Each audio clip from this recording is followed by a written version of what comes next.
Magandang gabi po sa ating lahat. Nandito po tayo ngayon sa ating panggabing online service. Ito po ang inyong lingkod, Pastor Romy Ulaso ng Pateros Evangelical Church. Ang pag-uusapan natin sa gabing ito ay tungkol sa pagiging mapalad. Sino po sa atin ang gusto natin maging mapalad? Siguro lahat tayo gusto natin maging mapalad. Pero sino ba yung tinasabi na mapalad? Anong pag-uusapan po natin tungkol sa pagiging matuwid?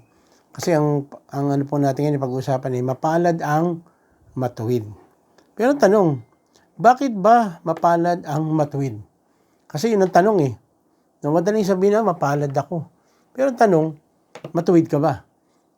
Kasi sa Panginoon, ang tinatawag niyang mapalad is yung mga matuwid. Bakit mapalad ang matuwid? Pero bago tayo magpatuloy, tayo muna hingi ng tulong sa ating Diyos. Lapit tayo sa Kanya dahil mapalad tayo dahil mayroon tayong access sa ating Panginoon dahil sa pagiging matuwid. Panginoon, maraming salamat dahil Ikaw ay isang napakabuting Diyos. Mapalad kami na Ikaw ang aming pinaglilingkuran. Mapalad kami dahil lahat ng kailangan namin ay talagang pinagkakalob mo.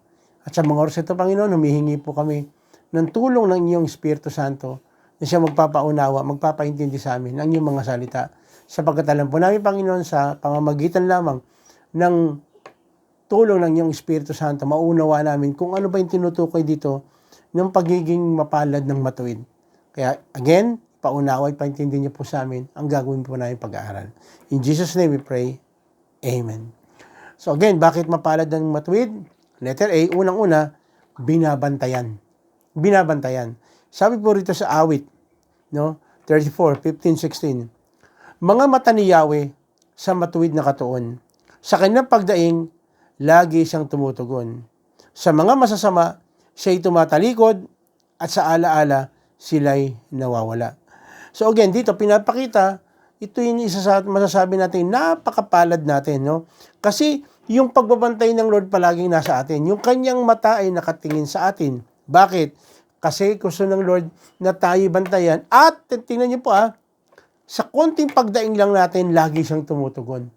Bakit? Kasi nga tayo ay matuwid. Ang pinakikinggan lang niya ay matuwid.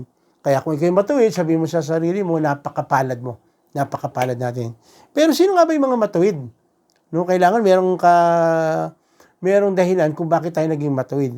Sabi rito sa awit 33:18, ang nagmamahal kay Yahweh at nagtitiwala sa kanyang pag-ibig ay kinakalinga. Ito pala yung matuwid, yung nagmamahal. Kaya nga, di ba, isa sa mga kautusan sa Ten Commandments, di ba, mahalin natin ang ating Panginoon ng buong puso, ng buong kaluluwa, ng buong isip, ng buong lakas, sapagkat ganun din ang pagmamahal na binibigay sa atin ng ating Diyos. Mahal na mahal tayo ng ating Panginoon. At mapapatunayan ito na talagang mahal natin ang Lord kung tayo nagtitiwala sa Kanya. Hindi pwede magkahiwala yon. Matuwid, mapalad tayo dahil nagtitiwala tayo sa ating Diyos. Again, kung ikaw ay nagtitiwala kay Lord, ikaw ay matuwid. At kung ikaw ay matuwid, mapalad ka sa mga oras ito. Nakapanood ka, maririnig mo pa ibang dahilan ng pagiging mapalad. Bakit mapalad ang matuwid? Letter B, pinakikinggan ng karaingan. Awit 34, 17, 18. Agad dinirinig daing ng matuwid, iniligtas sila sa mga panganib. Ito po maganda. Ito palagi ko pang sinasabi ito eh. Kaya pala ginawa ng Lord na dalawa yung tenga natin. Bakit? Kasi ganon din ang Diyos, pinakikinggan tayo sa sinasabi natin. Iniligtas niya tayo tila sa mga panganib. Ilang beses pa tayong nanalangin, dumulog sa ating Diyos, na tayo nasa balag ng alanganin, ilang beses tayong tinulungan. Actually, nung bata pa lang tayo, simula pa lang ng pagkabata natin eh. Di ba? Niluwal tayo ng ating mga magulang, ilang dekada yun na iningatan tayo ng Lord. Ito, nandito tayo. Buhay pa tayo. Bakit? Kasi dumadaing tayo eh. Kaya nga tinatawag ko dito, in case of emergency, sinong tatawagan mo? Okay, meron tayong 911. Pero alam nyo ba, na yung 911 na yan ay may hangganan naman. Mas maganda kung meron tayong John 3:16. Na gayon na lamang yung pag-ibig ng Diyos sa sanlibutan na binigay sa atin ng ating Panginoon. Ang sinumang sumampalataya ay hindi mapapahamak, kundi magkakaroon ng buhay na walang hanggan. Tinutulungan niya mga nagdurusa at di binibigo ang walang pag-asa. So ngayon, sa mga panahong ito, Nagdurusa ka? No? Nagdurusa ka, parang sa tingin mo walang pag-asa. Huwag ka mawalan ng pag-asa, kapatid. Bakit? Ito, pangako ito ng Panginoon. Kapag matuwid tayo, tutulungan niya tayo. No, hindi po pwedeng pabayaan niya tayo at hindi niya tayo pababayaan na mawalan ng pag-asa. Palagi gagawin ng Diyos sa atin ang pinakamaganda, pinakamainam. No? Bakit? Kasi matuwid tayo. Diba? Again, palagi kong kinukumpara to sa isang magulang. Pag yung anak mo matuwid ba, hindi mo ba i-bless? Pag yung anak mo matuwid, hindi mo ba pakikinggan lahat ng sinasabi niyan? Pakikinggan mo. Bakit? Dahil alam mo, mayroong patutunguhan na maganda yung kanyang karaingan. May patutunguhan na maganda yung kanyang paghingi. Di ba? Bakit? Matuwid eh. Kapag matuwid, hindi po pwedeng pabayaan ng Diyos. No? Kaya again, sabi mo sa katabi mo, matuwid ka ba? Kasi kung matuwid ka, para sa'yo itong mensahe na ito. Para sa'yo itong mga pangako ng Diyos na ito. Pangatlo, bakit mapalad ang matuwid? Letter C, kukup-kupin ng lubusan. Awit 34:19-20.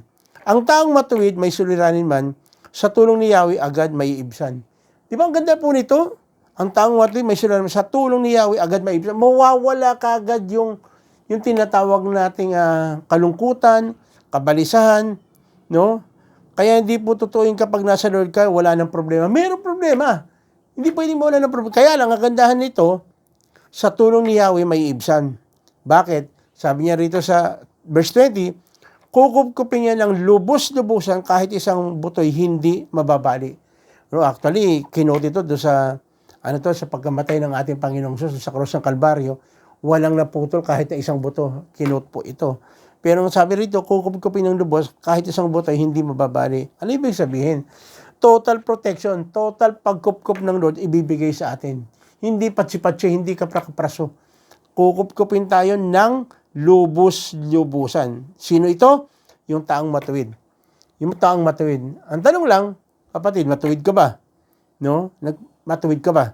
Kaya sabi niya rito sa awit 34:21-22, ngunit ang masama ay kasamaan din sa taglay na buhay ang siyang kikitin. So kapag masama ka, kaya hindi totoo po yun yung kasabihan na ang masamang damo ay nagtatagal ng buhay. No, hindi po totoo yun. Maraming masamang damo, maagang namatay. No, kahit anuhin niyo po yung history. Nasa na ibang mga masasama, patay na. No, namatay na. No, again, baka ma-misinterpret nyo. Hindi ibig sabihin yung mga namatay, lahat masama. Meron doon, gusto ng Lord na bigyan na ng kapahingahan. Gusto ng Lord makasama na niya. No? Again, ulitin ko. Ngunit ang masama ay kasamaan din sa taglay na buhay ang siyang kikitil. Totoo yung sinasabi. Ang namumuhay sa karahasan, saan mamamatay? Sa karahasan din. Kaya dapat ingatan natin yung ating mga sarili. Verse 22, mga lingkod niya kanyang iniligtas sa nagpapasakop, siya ang mag-iingat. Again, dito, pinapaano po yung tinatawag po natin totally na submission doon sa ating Diyos. Of course, ginagamit ng ating Panginoon yung ating magulang, yung ating mga kasama sa trabaho ng mga boss, supervisor, ginagamit sila. So, dapat daw tayo ay magpasakop. So, kapag hindi ka nagpapasakop, hindi ka kukupin ng Lord. Bakit gusto ng Lord? Palagi yung submission ay nasa Panginoon. Ang tanong lang, nagpapasakop ba tayo kay Lord? Kasi kung hindi tayo magpapasakop kay Lord, hindi rin para sa atin itong pagiging mapalad. At kung hindi tayo nagpapasakop sa mga taong binibigay ng Diyos, hindi rin natin makikita itong pagiging matuwid. Kasi pagiging isang matuwid, dapat nagpapasakop tayo doon sa authority na binigay ng Diyos. Bakit? Bakit?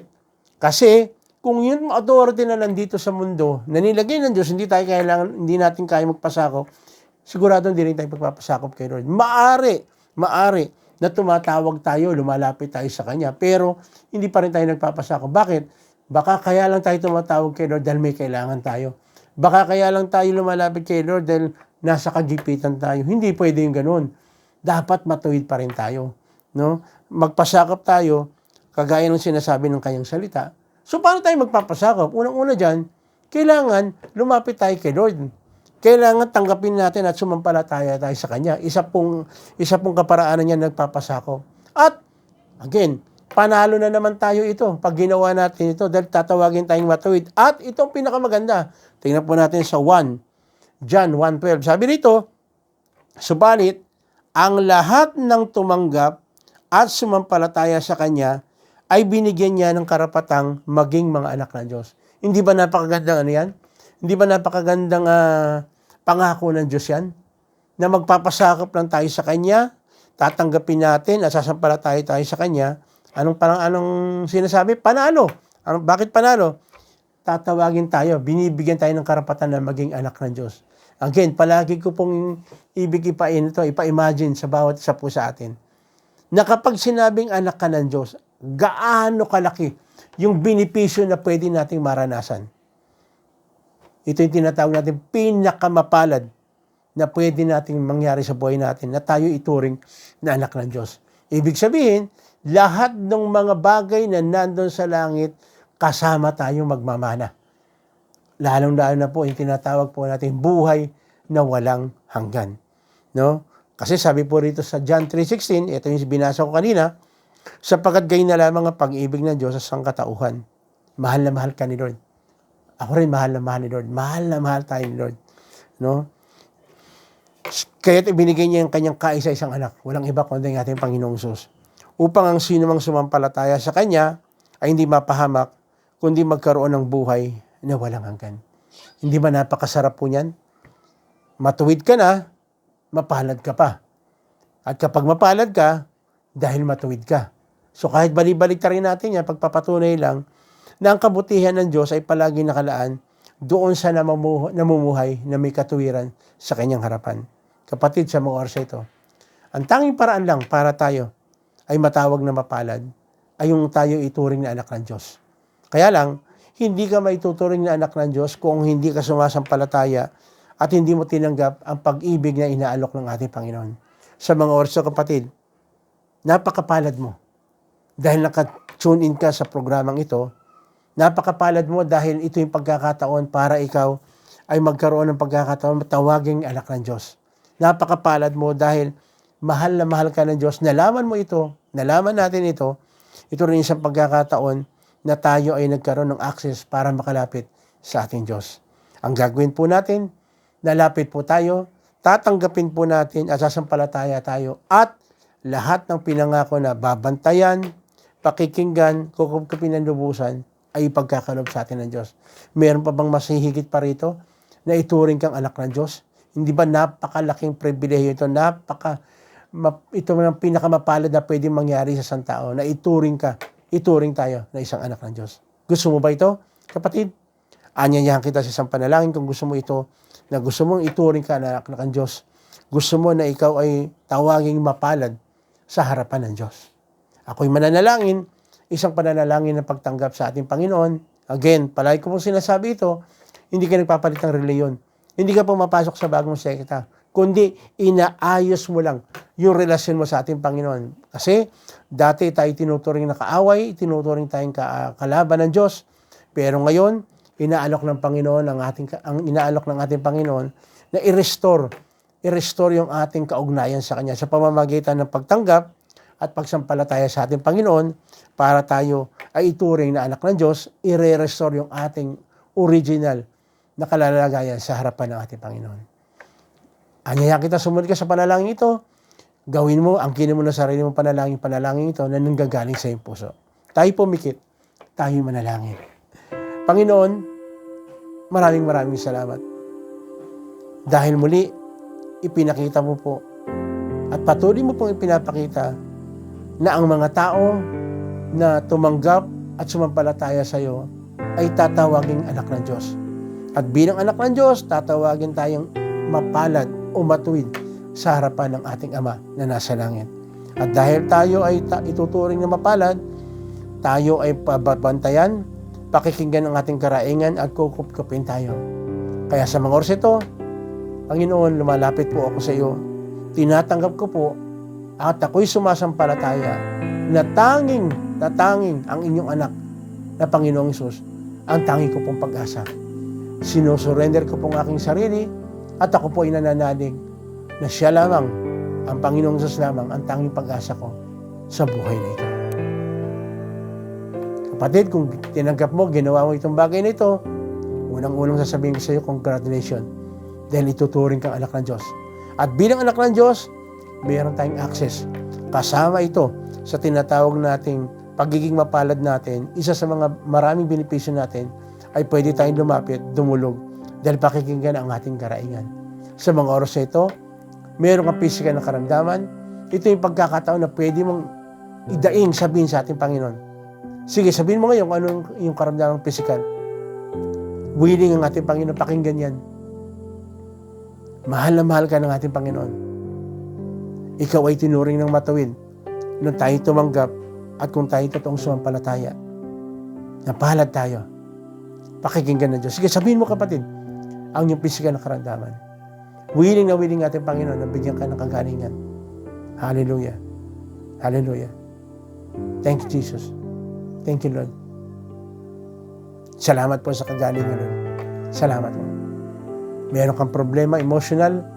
May problema ka sa iyong asawa, sa iyong magulang, sa iyong kapatid, sa iyong anak.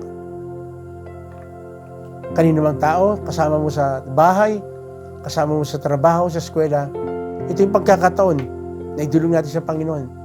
Na tayo'y makalaya, na tayo'y matuto magpatawad, at tayo rin ay matuto na magpatawad. Humingi tayo ng tawad kung tayo nagkamali.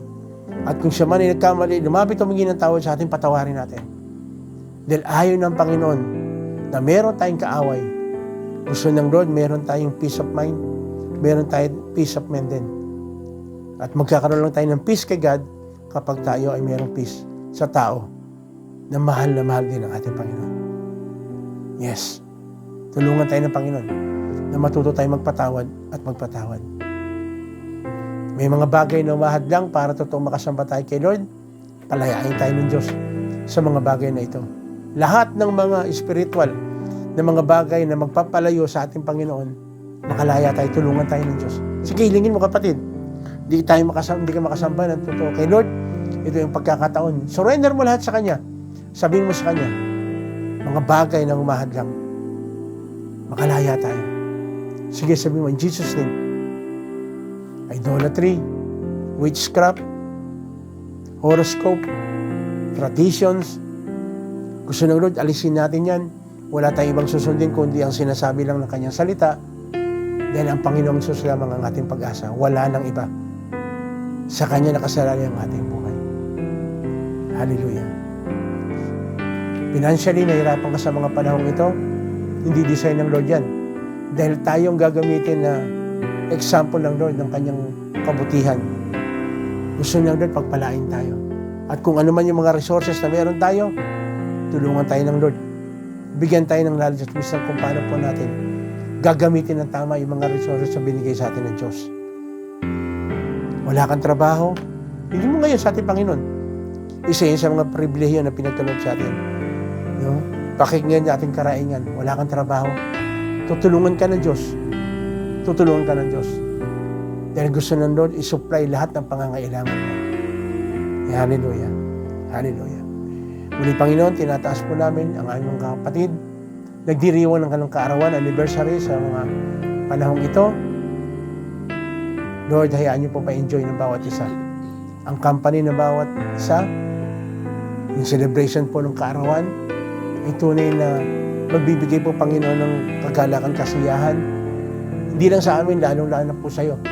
Dahil patuloy kami magpapasalamat at magpupuri dahil dinugtungan mo ang buhay ng bawat isa, dinugtungan mo ang pagsasama ng isang mag-asawa. Hallelujah.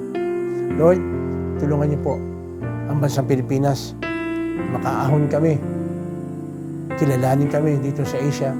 Hindi isang napakayaman na bansa, kundi isang bansa na pinagpala ng aming Panginoong Sus. Gusto namin ma-highlight, Panginoon, ang iyong pangalan sa buhay ng aming mga pinuno dito sa bansang ito. Magmula sa aming presidente hanggang sa pinakamababang nanunungkulan sa sangay ng gobyerno, lokal man o national, magkaroon po ng banal na takot sa iyo para mapatakbo ng maayos ang aming bansa. Kasi naniniwala kami, Panginoon, kapag kagaya kay Haring Solomon, pinagpala mo ang bansang Israel na ang isang namumuno ay talagang may takot po sa inyo. Hallelujah. Hallelujah. Kaya na rin, Panginoon, tulungan mo ang mga sundalo, mga kapulisan, magampanan po nila ng totoong kanilang tungkulin, kasi sila po ay nagpapatupad ng batas, sila po ang nagpapatupad ng peace and order. Bigyan mo po sila ng totoong banal na takot po sa inyo, Panginoon, para gampanan nila ang kanilang tungkulin na aayon sa sinasabi po ng iyong mga salita. Hallelujah. Hallelujah. Salamat po ng marami, Panginoon. Salamat po ng marami. Salamat po ng marami. Pagpalain mo, Panginoon, patuloy ang aming mga leaders sa church. Pagpalain mo po ang Cesar Castellanos, pati ang kanyang buong pamilya, pati na rin po ang ministry na kanyang hinahawakan. Pagpalain mo po ang Bishop Oriel, ang kanyang pamilya, pati na rin po ang church na kanyang pinamumunuan. Pagpalain mo po si Pastor Pribert, ang kanyang buong pamilya, pati na rin ang kanyang pinamumunuan. Pagpalain mo po ang aming Mother Church, Pastor Popeng, kanyang buong pamilya, pati na rin po yung mga leaders na siyang ginagamit mo para sa amin. Muli, Panginoon, salamat dahil meron pong ganitong klase ng gawain na pwede namin alalahanin ang kabutihan ng aming mga leaders.